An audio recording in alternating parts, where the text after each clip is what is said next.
Advance partnership accounts part 10 उच्चतर साझेदारी लेखे भाग 10। इसका इकाई 4 का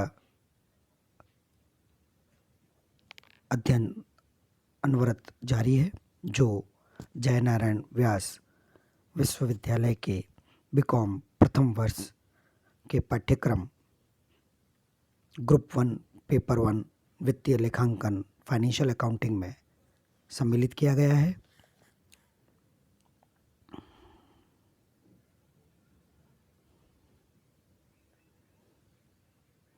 आपकी स्क्रीन पर संपूर्ण पाठ्यक्रम उपलब्ध है। इकाई 4 को लाल रंग से दर्शाया गया है प्रत्येक बार की तरह, ताकि आपको हर बार पाठ्यक्रम की जानकारी होती रहे और यह भी ध्यान में रहे कि हमने अब तक कितना पाठ्यक्रम पूरा कर लिया है।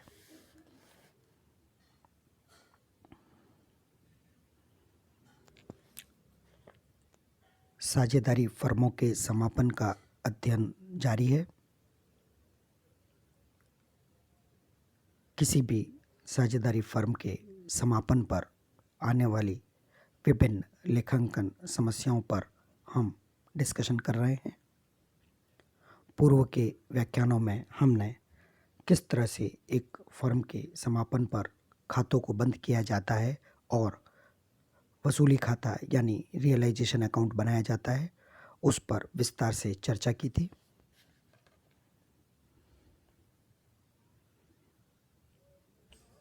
अब हम किसी साझेदारी के समापन पर आने वाली विभिन्न विशिष्ट समस्याओं के बारे में अध्ययन प्रारंभ करेंगे।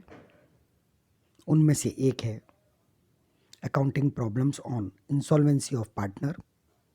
किसी साझेदार के दिवालिया हो जाने पर आने वाली लेखांकन समस्याएं।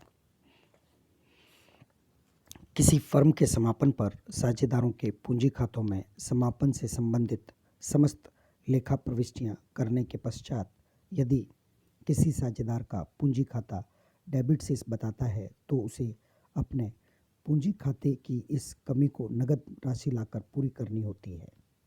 यह तभी संभव है जबकि ऐसा आधिक्य भुगतान करने में व्यक्तिगत रूप से साझेदार अपने फर्म के अतिरिक्त संपत्तियों में रखता हो। It means that particular partner has surplus in personal assets and he is able to pay. अन्य शब्दों में हम ये कह सकते हैं कि ऐसा साझेदार सॉल्वेंट हो, समर्थ हो, लेकिन ऐसे साझेदार को यदि दिवालिया घोषित किया जा चुका हो तो वह फर्म के प्रति अपने संपूर्ण दायित्व का भुगतान करने में समर्थ नहीं होगा। ऐसी स्थिति में उसके दायित्व की पूर्ति शेष रहे समर्थ साझेदारों रिमेनिंग सॉल्वेंट पार्टनर्स द्वारा की जाएगी। दिवालिया साझेदार के फर्म के प्रति दायित्व की पूर्ति समर्थ साझेदारों द्वारा किस अनुपात में की जाएगी? भारतीय साझेदारी अधिनियम 1932 में इस संबंध में कोई व्यवस्था नहीं दी गई है। यदि साझेदार चाहें तो इस संबंध में पूर्वाभास रखते हुए साझेदारी संलेख में आपसी समझौते से तय कर सकते हैं। परंतु यदि किसी साझेदारी संलेख में कोई अनुपात निश्चित न हो, तो ऐसी स्थिति में गार्नर बनाम मर्रे के मुकदमे में दिया गया निर्णय लागू किया जाता है। इस मुकदमे में दिए गए निर्णय के अनुसार दिवालिया साझेदार की पूंजी की कमी को शेष साझेदार अपने पूंजी अनुपात में वहन करते हैं।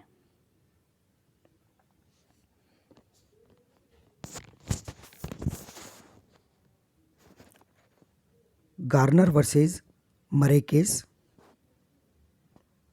यानी किसी साझेदार के इंसॉल्वेंट हो जाने पर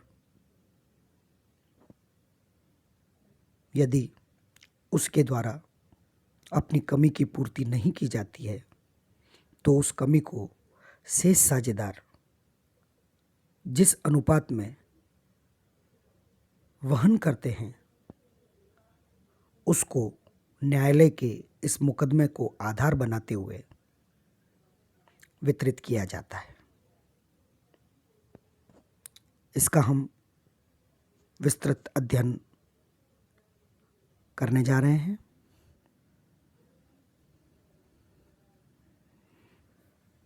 Garner, Wilkins and Murray were equal partners. In 1903, the firm was dissolved. All the assets were sold and creditors were paid. After this, the firm's position was as follows.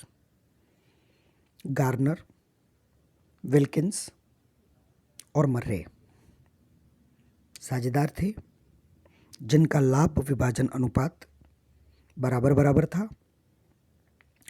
सन 1903 में फर्म का विघटन हुआ, firm की संपत्तियों को बेच दिया गया तथा लेनदारों को भुगतान कर दिया गया। यह सब हो जाने के बाद फर्म की स्थिति निम्न प्रकार थी। इस स्थिति विवरण में दर्शाई गई सभी राशियां पाउंड्स में हैं।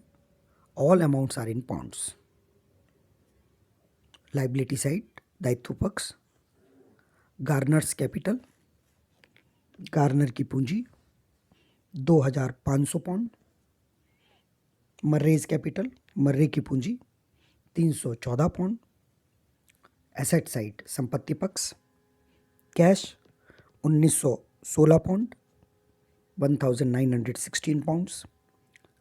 विल्किंस की पूंजी का घाटा, डेफिशिएंसी ऑफ विल्किंस पूंजी, Wilkins capital 263 pounds. Realisation loss, वसूली की हानि 635 पाउंड्स। और दोनों पक्ष की जोड़ बराबर बराबर, the total of both the sides are equal 2814 pounds. Wilkins को दिवालिया घोषित कर दिया गया और उससे कुछ भी वसूल न हो सका।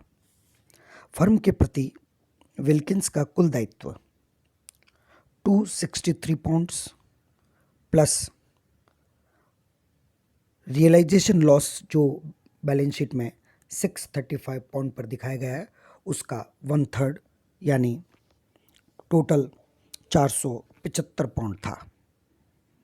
विल्किंस की पूंजी के इस घाटे को गार्नर तथा मर्रे किस अनुपात में वहन करे, इसका निर्णय करने के लिए यह विवाद न्यायालय में प्रस्तुत किया गया।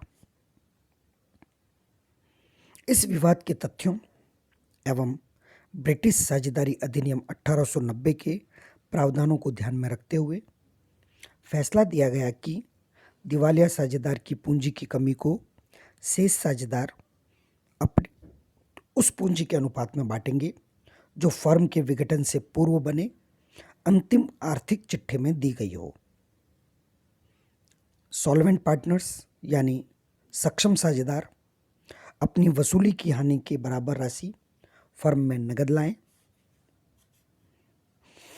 यानी इस मुकदमे में दिए गए निर्णय के आधार पर दो बातें प्रकट होती है। नंबर 1, दिवालिया साझेदार की पूंजी की कमी को शेष साझेदार अपनी पूंजी के अनुपात में वहन करेंगे।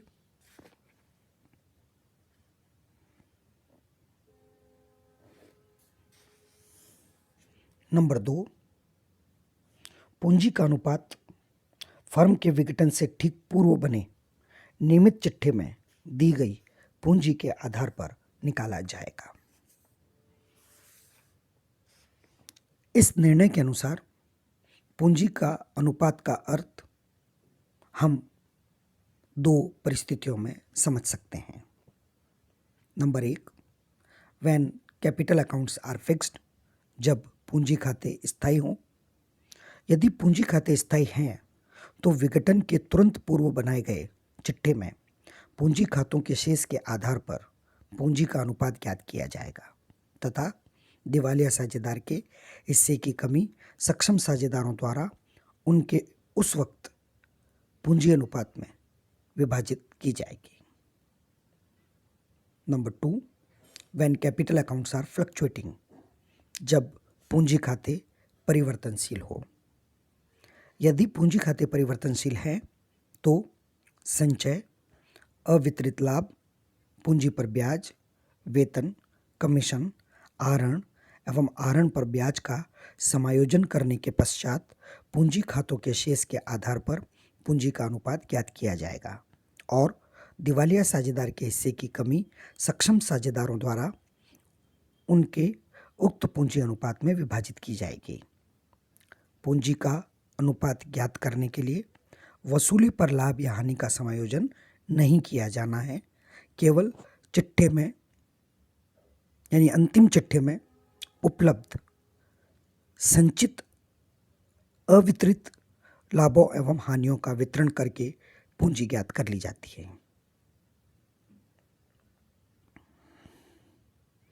वसूली के लाभ या हानि का वितरण करने से पूर्व यदि किसी साझेदार के पूंजी खाते का शेष डेबिट है तो वह साझेदार दिवालिया साझेदार के पूंजी खाते की न्यूनता डेफिशिएंसी का भागीदार नहीं होता। यह इस मुकदमे में निर्धारित किए गए नियम की सबसे बड़ी कमी है। यद्यपि भारतीय साझेदारी अधिनियम 1932 में गार्नर बनाम मर्रे के नियम के भारत में लागू होने के संबंध में कुछ भी नहीं कहा गया है, लेकिन भारतीय साझेदारी अधिनियम 1932 का निर्माण ब्रिटिश पार्टनरशिप एक्ट 1890 के आधार पर किया गया है तथा भारतीय साझेदारी अधिनियम की धारा 48 ब्रिटिश एक्ट की धारा 44 का ही प्रतिरूप है। अतः अधिकांश लेखापाल इस पक्ष में है कि साझेदारी अनुबंध में स्पष्ट व्यवस्था न होने पर यह निर्णय भारत में भी लागू होगा।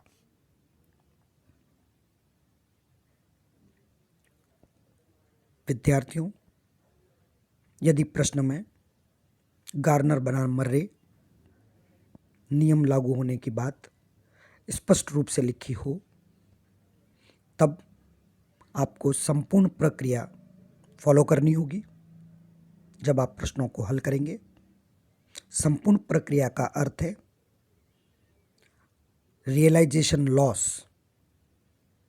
के बराबर सक्षम साझेदार एक बार नगद लेकर आएंगे, तत्पश्चात शेष नगद को जिन साझेदारों के क्रेडिट बैलेंस हैं वे दिवालिया साझेदार की कमी को पूंजी के अनुपात में बांटने के पश्चात फर्म से प्राप्त करेंगे।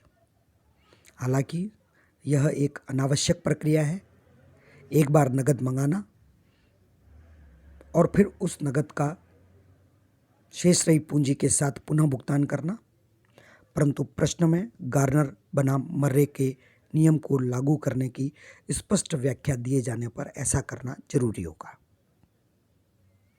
परंतु यदि गार्नर बनाम मर्रे को स्पष्ट रूप से नहीं लिखा गया हो और साझेदारी संलेख के संबंध में भी प्रश्न में कोई स्पष्ट बात नहीं लिखी हुई हो तो गार्नर बनाम मर्रे नियम को लागू करना है, लेकिन इसके लिए अनावश्यक प्रक्रिया को अपनाने की आवश्यकता नहीं है। यानी दिवालिया साझेदार की कमी को शेष साझेदार पूंजी अनुपात में वितरित करेंगे, लेकिन वसूली लॉस, रियलाइजेशन लॉस के बराबर नगद राशि मंगवाने की आवश्यकता नहीं है। और ऐसा आप प्रश्न हल करते समय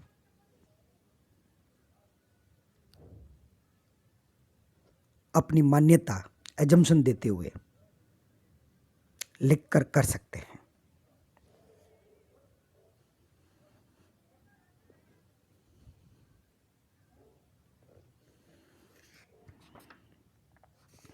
some more accounting problems.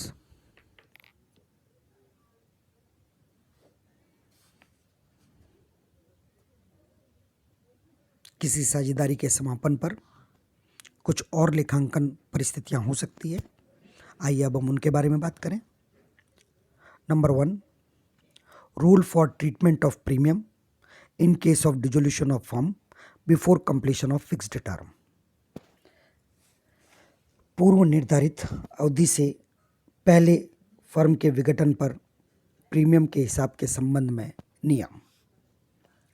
भारतीय साझेदारी अधिनियम 1932 के अंतर्गत यह व्यवस्था है कि यदि किसी साझेदार ने निश्चित अवधि वाली साझेदारी में प्रवेश करते समय कोई प्रीमियम यानी ख्याति के लिए धन दिया था, उसे इस धन को अथवा उसके ऐसे भाग को जो कि उचित हो, ऐसी दशा में वापस लेने का अधिकार है, जबकि फर्म उस अवधि के समाप्त होने के पहले ही समाप्त हो जाए। यदि फर्म कुछ विशिष्ट कारणों से विघटित होती है तो इस साझेदार को अपने दिए हुए प्रीमियम का कोई भाग वापस प्राप्त नहीं होता है। वे विशिष्ट परिस्थितियां हैं।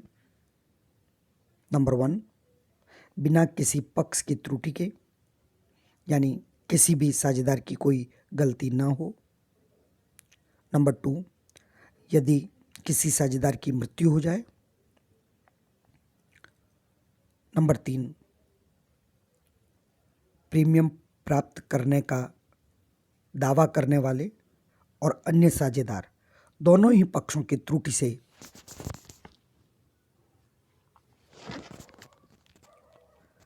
यदि फर्म का समापन हो। नंबर 4, प्रीमियम देने वाले साझेदार के दुराचरण के कारण फर्म का समापन हो। नंबर 5, सब साझेदारों की अनुपस्थिति से या ऐसे अनुबंध के अनुसार जिसमें यह लिखा हुआ हो कि प्रीमियम का कोई भाग वापस नहीं किया जाएगा। इन विशिष्ट परिस्थितियों को यदि छोड़ दें तो समय पूर्व फर्म का विघटन हो जाने पर प्रीमियम देने वाले साझेदार को अपना प्रीमियम यानी ख्याति की राशि वापस प्राप्त करने का अधिकार है। विशिष्ट परिस्थिति number 2, insolvency of all partners.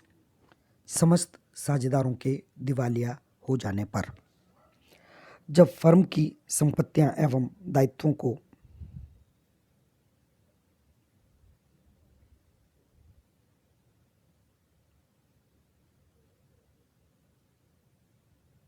जांचा जाए और फर्म के दायित्व फर्म की संपत्तियों से अधिक हो तो उस कमी को साझेदार अपनी व्यक्तिगत संपत्तियों से पूरा करते हैं। जब फर्म की संपत्तियां एवं साझेदारों की निजी संपत्तियां मिलाकर भी फर्म के लेनदारों के पूर्ण भुगतान के लिए अपर्याप्त होती है तो फर्म एवं समस्त साझेदारों के दिवालिये की स्थिति उत्पन्न हो जाती है। इस स्थिति में लेनदारों व अन्य दायित्वों के शेष रियलाइजेशन अकाउंट में हस्तांतरित नहीं किए जाते हैं, बल्कि उनके सभी खाते सामान्य लेखांकन प्रक्रिया की तरह खुले रखे जाते हैं। उपलब्ध राशि से उनका भुगतान करने के पश्चात खातों का शेष न्यूनता खाते डेफिशिएंसी अकाउंट में स्थानांतरित कर दिया जाता है। उदाहरण के लिए मान लीजिए एक फर्म में क्रेडिटर्स 1 लाख रुपए के हैं और बिल्स पेबल 50,000 रुपये के हैं। समस्त संपत्तियों को बेचने और साझेदारों के व्यक्तिगत रूप से उपलब्ध संपत्तियों के हिस्से को प्राप्त करने के बाद में यदि फर्म को कुल मिलाकर 60,000 रुपये प्राप्त हुए हैं तो ये 60,000 रुपये इन दोनों दायित्वों में 2:1 में वितरित कर दिया जाएगा, यानी उनके देय राशि के अनुपात में। तत्पश्चात उनके खातों में शेष रही राशि को न्यूनता खाते यानी डेफिशिएंसी अकाउंट में ट्रांसफर कर दिया जाएगा। साझेदारों के पूंजी खातों के अंतिम शेषों को भी इसी तरह से डेफिशिएंसी अकाउंट में हस्तांतरित करके बंद कर दिया जाता है। अंत में न्यूनता खाता यानी डेफिशिएंसी अकाउंट जब बनाया जाता है तो वह स्वतः ही बंद हो जाता है। सारांश रूप में यह कहा जा सकता है कि यदि साझेदार फर्म के दायित्वों को वहन करने में सक्षम न रहें तो कमी को लेनदार क्रेडिटर्स फर्म के दायित्वों को भुगतना पड़ता है और इस प्रकार फर्म एवं साझेदार दोनों ही दिवालिया कहलाते हैं।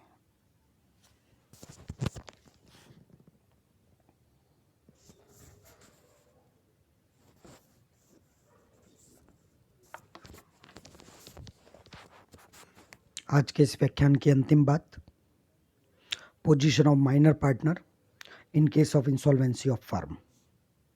फर्म के दिवालिया होने की स्थिति में अवयस्क साझेदार का दायित्व। साझेदारी अधिनियम के अनुसार फर्म के किसी अवयस्क साझेदार का दायित्व उसके द्वारा फर्म में लगाई गई पूंजी एवं अर्जित लाभों तक सीमित रहता है।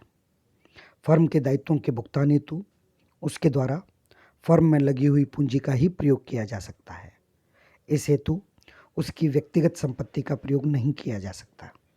यदि अवयस्क साझेदार को छोड़कर अन्य सभी साझेदार दिवालिया घोषित हो चुके हैं तथा अवयस्क साझेदार के पास पर्याप्त संपत्ति है तो भी अवयस्क साझेदार की व्यक्तिगत संपत्तियों का प्रयोग फर्म से दायित्व के भुगतान हेतु कभी नहीं किया जा सकेगा।